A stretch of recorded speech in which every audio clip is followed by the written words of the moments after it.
All right, let's do it. Welcome, welcome, welcome. Welcome to the Red Hot Mic with yours truly, G. Alfred Palmer. Thank you for tuning in once again. Thank you for tuning in once again. I want to say this. It's good to come on in, get warmed by the fire. Let's come on in to this house and get warmed by the fire. And it's and not only that, but what I want you to do is I want you to come in with us, and so you can ruminate, you can elevate, and you can activate what we're going to talk about today. So please, would you do this for me? Like, share, subscribe, and hit the notification so that you can know when we have more content dropping. Listen, we have scrolling underneath the screen all our contact information. You can just get it and contact us any time that you would like to in all phases. You got Instagram, email, you've got website, you have IG, you have Patreon, you have PayPal, you have all those things that you could contact us with. So please come on in this house. All right, well, as usual, we want to toast to you, to all that you are becoming, and that all that you are ruminating over, elevating over, and activating over. Cheers.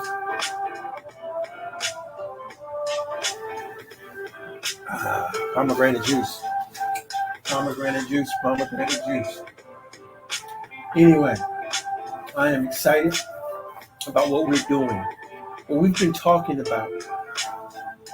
We've been talking about the stages of malehood.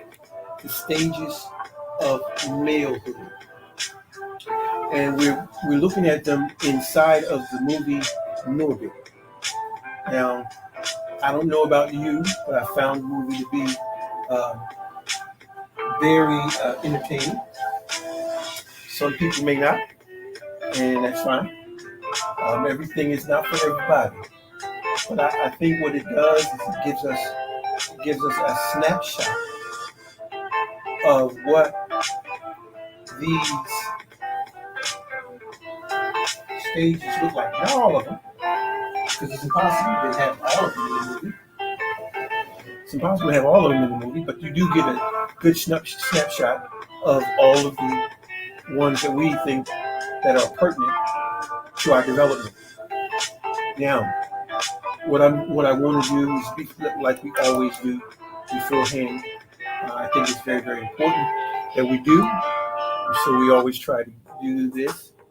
And we give homage to Mr. Kevin Sanders. And we do that by lighting our candle of the evening.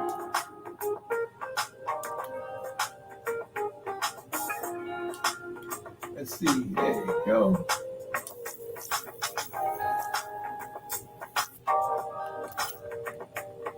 That's our candle of the evening, which is Tusca honey. We used this the last program that we had, and I liked it, so we decided to use it again. And so here we go. Tusca honey. All right, and as usual, we also have our fragrance of the evening, and it's one of my favorites, and it is Versace Eros.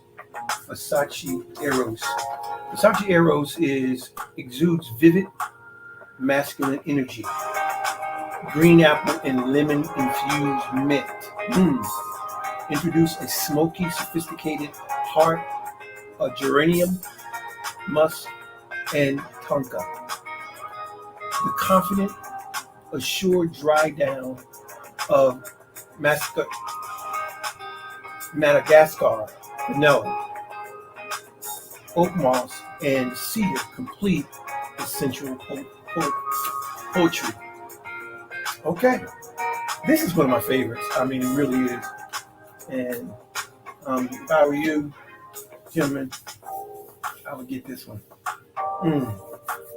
This one is not something you can wear to work. A little more sensual than than going to work kind of thing. This is going out. This is going on out on the town, or going to some kind of event, an evening, a date, dinner, some kind of event, and it's one of those kinds of things. So, yeah, but check it out. It's excellent, fragrance. Um, anyway, we're gonna take a break, do a commercial, and we'll come right back. And let's see if we can get the one that we're looking for.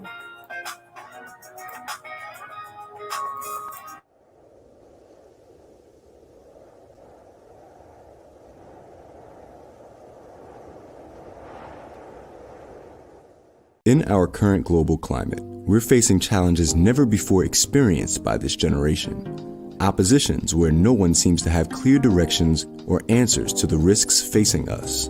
Confrontations like racial and gender unrest, political gerrymandering, toxic leadership, economic crisis, global pandemic, health threats, pre-existing medical conditions, isolation, boredom, and loneliness are driving people to desperation. As a result, people are confused, afraid, anxious, and perplexed, and they need answers to some tough questions and even tougher situations.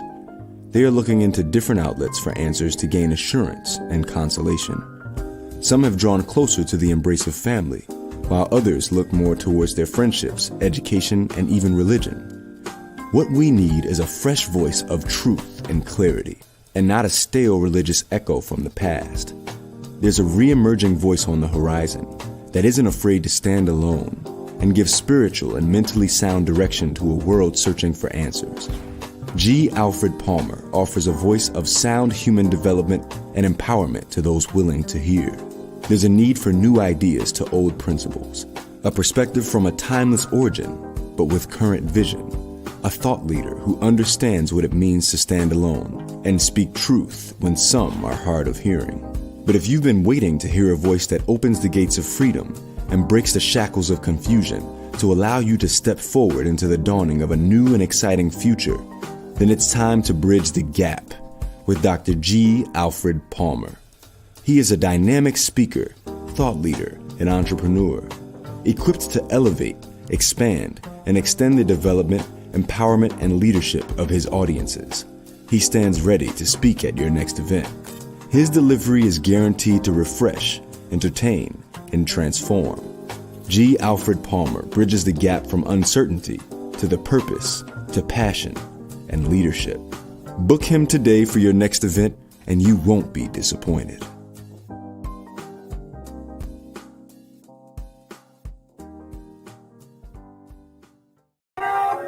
Well, I'm hoping you can hear me, because I think I'm going to turn the music off to make sure that we are being heard. I think, let me look here. I think it's coming through.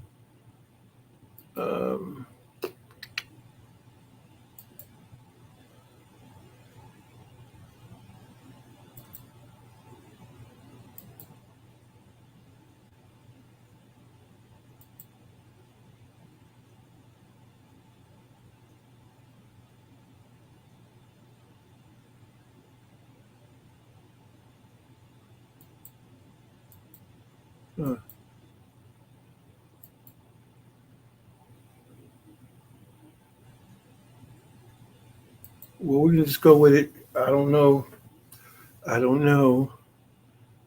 Uh, I'm not sure where the sound is coming from.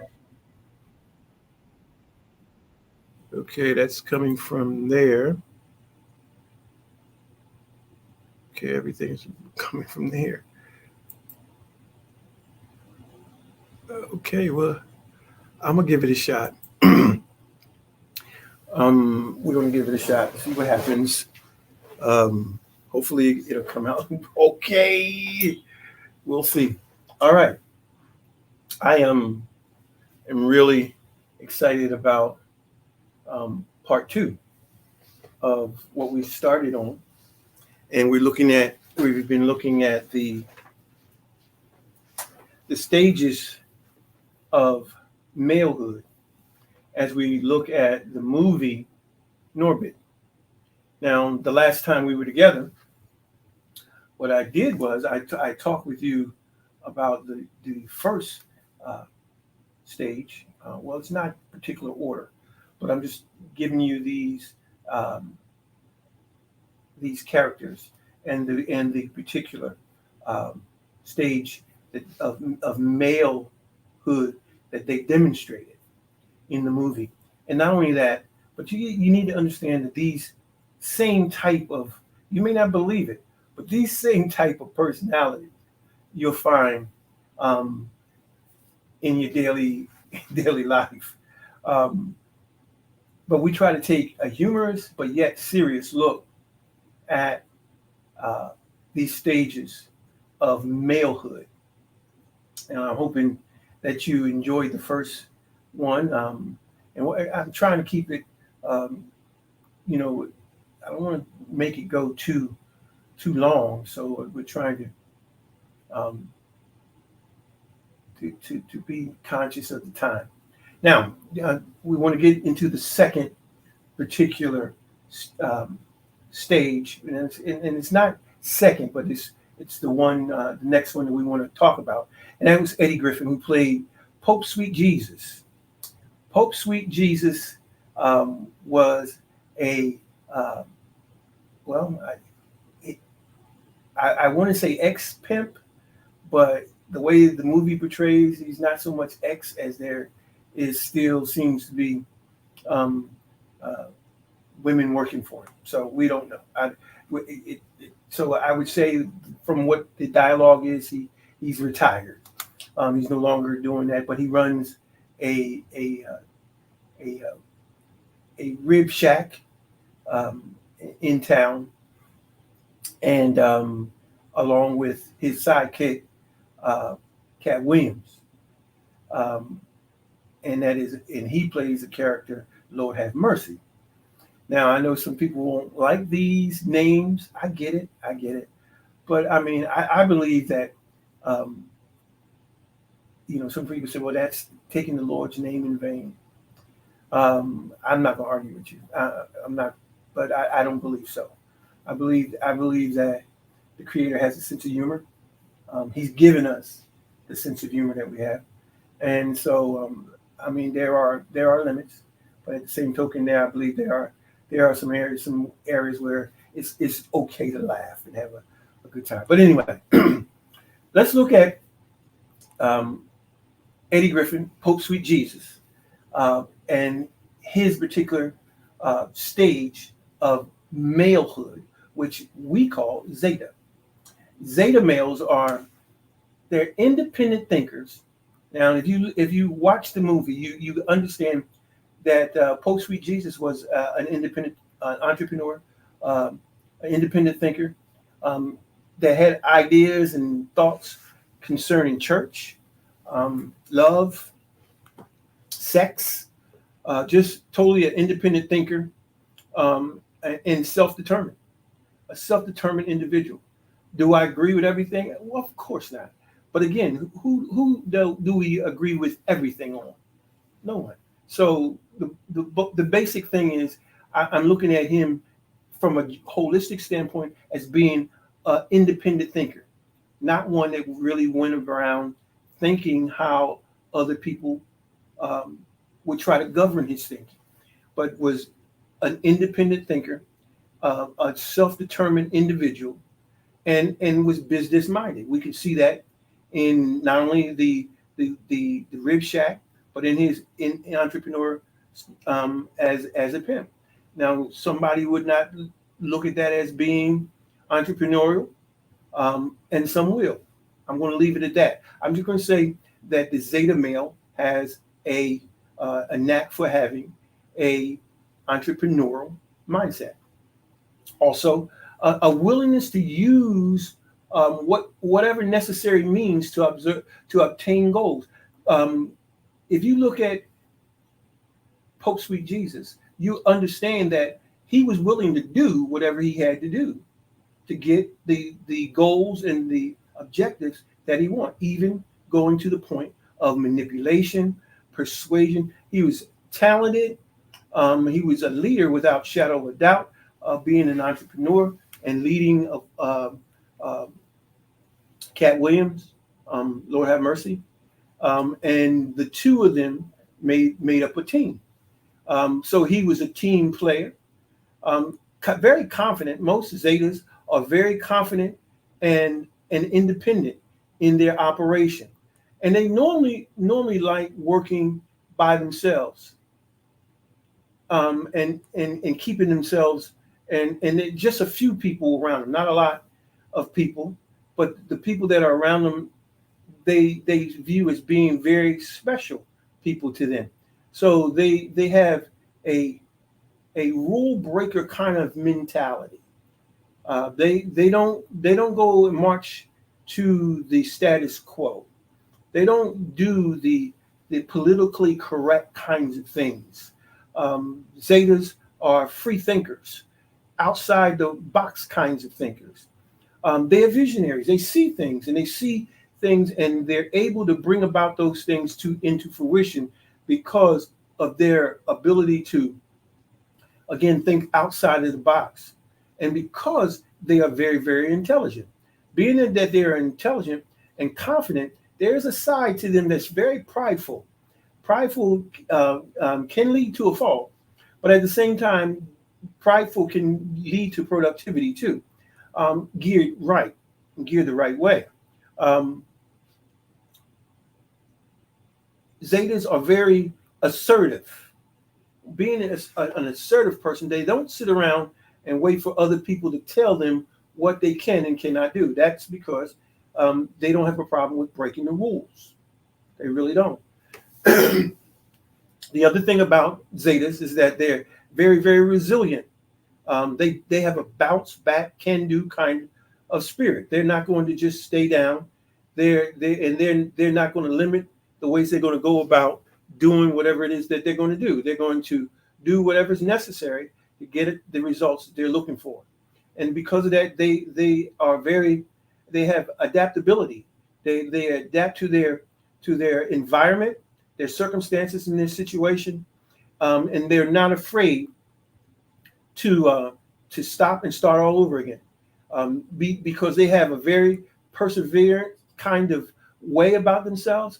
They don't quit. They persevere. They go through hard times, and so the Zeta has some very good concrete ways of going about them. But then there are some really ways about them that are very controversial. Could be very controversial. So it becomes very, very important to understand that a Zeta, even though they persevere, they're team players. They look to as much as possible to get people to work with them, and they have a tendency to be very specific in defining roles.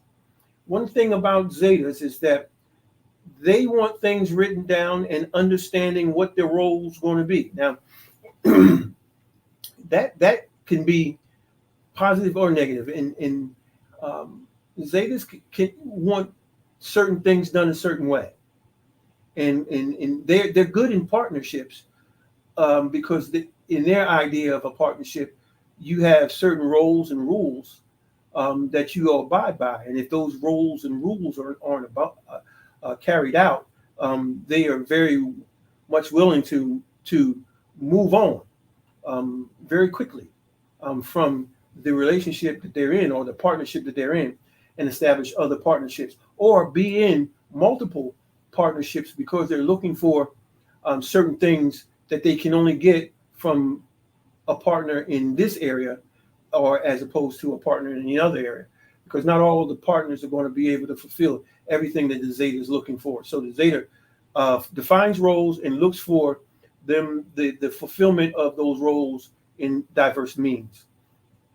They're also very much interested in fulfilling and accomplishing goals. they're very goal oriented, which goes along with the whole idea of partnership and roles. They have a very literal idea of what that should look like, and even to the point of writing things down. They're really adept at accomplishing goals. They're confident people. They're very controversial because of their ability and their willingness to break rules. They're very capable individuals that aren't afraid to try things differently. Now, the thing about the Zeta is they're highly emotional, and the reason that they're highly emotional is because it's important to them to be able to, and it's not because they are emotional, it's that they use emotions in lieu of the people that they're around and they're in contact with, because it's their way of getting the things done that they want to get done. And so they channel into the emotions of other people. So they have the ability to scale emotions and emotionalism for the sake of getting what they want. But yet they are emotional in themselves. If they're not careful, their emotionalism can get in the way of them, because sometimes they can, just like anyone else, spill over and really start taking on that emotional piece that may be destructive or disruptive. The other thing is that they have a high emotional intelligence quota, but it goes along with the same thing that we just mentioned. Their emotional intelligence is it depends on the type of rearing that they've gotten. For a lot of them, it's more misogynistic, but yet it can also be more toward feminine and feminism, and so it depends. Again, they use their emotional intelligence to get what they're looking for and to fulfill their goals, because they are very, very goal oriented. Okay. Now, when we look at the eight stages or the 8 concepts of masculine development, when we start looking at the mental piece, they have a high mentality because of they're very goal oriented, but there is a high mentality in most cases, or many cases, in misogynist and chauvinistic in their thinking, even though they may not come across that way. But if you watch their actions, there is a misogynist and there is a chauvinist mentality behind, because they are able to use certain aspects in emotions and things of that nature. But yet still they have a more misogynistic or chauvinistic mentality. Their psychological development is kind of on a medium, medium to high, because they do operate on a level that allows them to use different levels of psychological manipulation, assertiveness, different ways that they're able to establish psychological warfare, if you would, in order to gain the completions of their goals. Philosophically, they're medium, they're low to medium, because philosophically, their philosophical paradigm is basically do whatever they have to do to get whatever it is that they want, and it's not a matter of really looking at any particular paradigm as from a philosophical standpoint. Their philosophical paradigm is wrapped around them getting and doing what it is that they're looking for or accomplishing. So their psychological perspective is medium to high, so they have to be able to go up and down, in and out, psychologically and philosophically, to be able to get what they want, because they are very high in manipulation of people. So when we look at them from a psychological, physiological, uh, uh, I do it every time, philosophical perspective, is medium. It's both low to medium.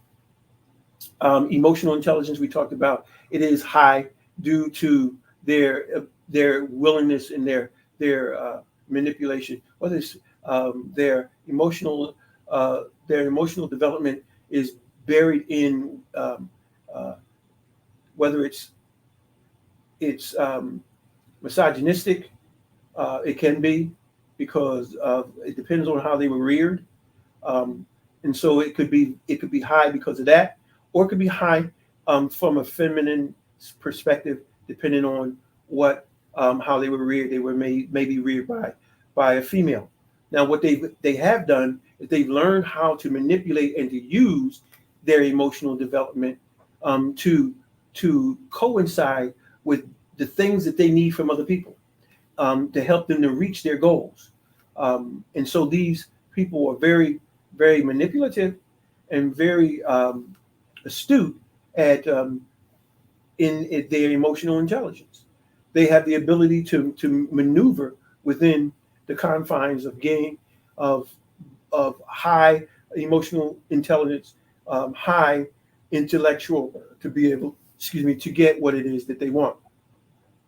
Chronologically, they pretty much act their age or older. Chronologically, they more, like, you'll be surprised that they may be younger than what you think, from a chronological standpoint, because they think on a different level, more mature level.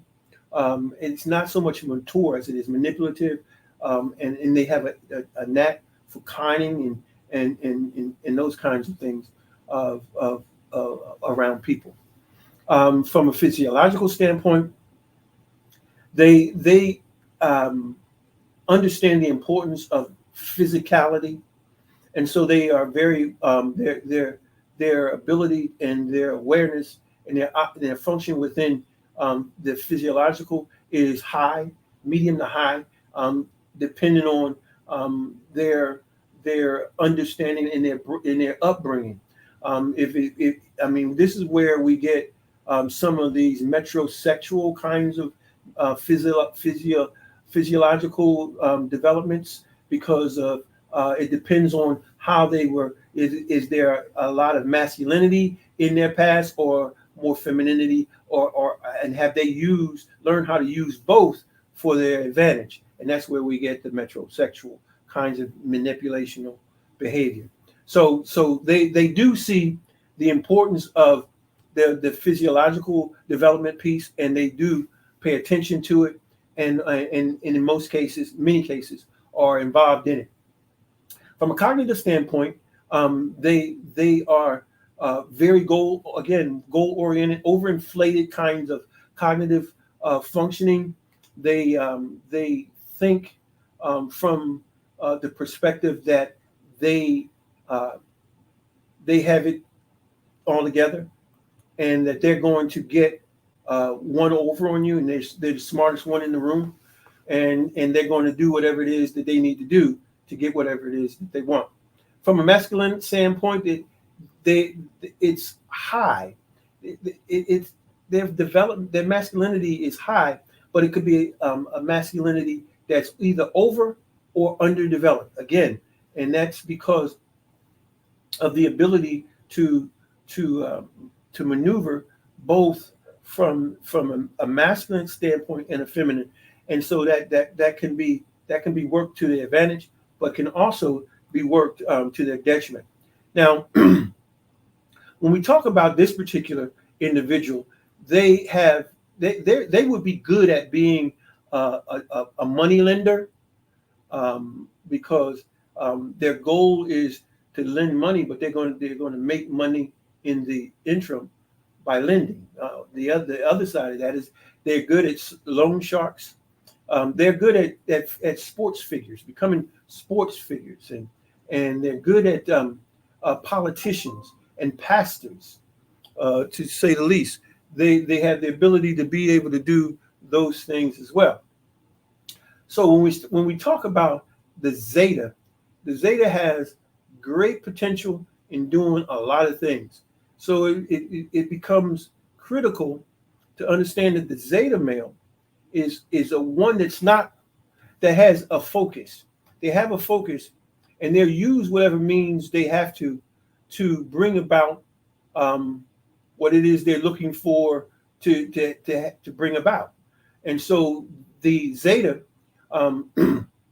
goal oriented, goal focused, but they don't have your best in mind. It's all about them. They're very, very self-centered and self-focused. You can see that in Lord Have Mercy. I'm sorry, Pope Sweet Jesus. You can see it in Pope Sweet Jesus that he was very self-centered. You can see that he was very what I did when I was this in the game, and all these kinds of things. You see him very he's a Zeta.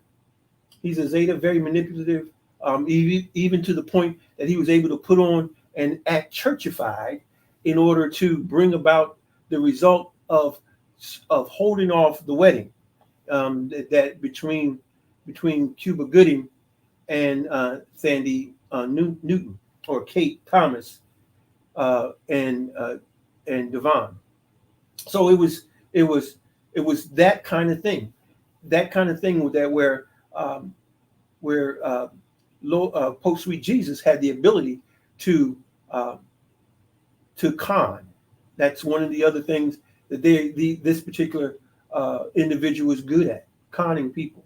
And so, that's as far as we're going to go on that one.